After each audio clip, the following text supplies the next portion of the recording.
ମୁଁ ନାରାୟଣ ପତି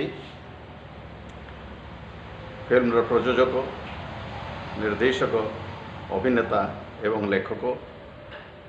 ମଞ୍ଚ ନାଟକରେ ମଧ୍ୟ ମୁଁ ଅନ୍ୱେଷଣ ମୋର ନାଟ୍ୟ ସଂସ୍ଥା। ମୁଁ ଏକାଧାରରେ ନିର୍ଦ୍ଦେଶକ, ଅଭିନେତା ଏବଂ ଲେଖକ। ନ୍ୟାସନାଲ୍ ସ୍କୁଲ୍ ଅଫ୍ ଡ୍ରାମା ଦିଲ୍ଲୀରୁ ମୁଁ ଗ୍ରାଜୁଏସନ୍ କଲା ପରେ ମୋର ଏହି ପ୍ରଫେସନାଲ୍ ଜୀବନରେ ମୁଁ କରିଆସୁଛି ଆଜି ପର୍ଯ୍ୟନ୍ତ। ଏବଂ ଆଜିର ଏ ଜନ୍ମଦିନ ଆମର ଜ୍ୟୋତିପ୍ରଭା ନ୍ୟୁଜ୍ର ଆଜି ଜନ୍ମଦିନ। ଆଜି ହେଉଛି ରାମନବମୀ ଏବଂ ଜ୍ୟୋତିପ୍ରଭା ନ୍ୟୁଜ୍ର ସ୍ୱନକ୍ଷତ୍ର ଜନ୍ମଦିନ। ଆଜି ଏକ ଶୁଭ ଅବସର। ଜ୍ୟୋତିପ୍ରଭା ନ୍ୟୁଜ୍ ଯିଏକି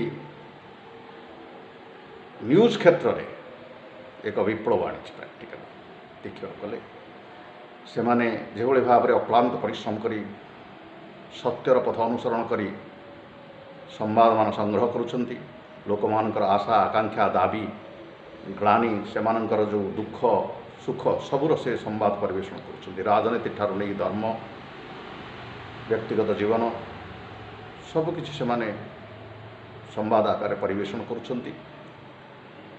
ଏବଂ ସମ୍ବାଦ ଯିଏକି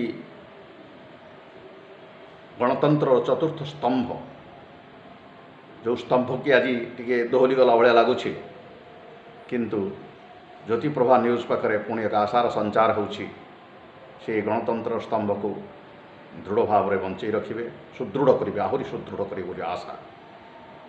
ଏବଂ ତାଙ୍କର ଏହି ଅକ୍ଳାନ୍ତ ପରିଶ୍ରମ ଚ୍ୟାନେଲ୍ର ଚେୟାରମ୍ୟାନ୍, ଚ୍ୟାନେଲ୍ର ଅସଂଖ୍ୟ କର୍ମଚାରୀ ଏବଂ ସାରା ଓଡ଼ିଶାରେ ରହିଥିବା ସେମାନଙ୍କର ସାମ୍ବାଦିକ ଯେଉଁମାନେ ଅକ୍ଳାନ୍ତ ପରିଶ୍ରମ କରି ସମ୍ବାଦ ସଂଗ୍ରହ କରୁଛନ୍ତି, ସେମାନଙ୍କୁ ମୋ ତରଫରୁ ଅନେକ ଅନେକ ଶୁଭେଚ୍ଛା ଆଜିର ଏହି ଜନ୍ମଦିନରେ।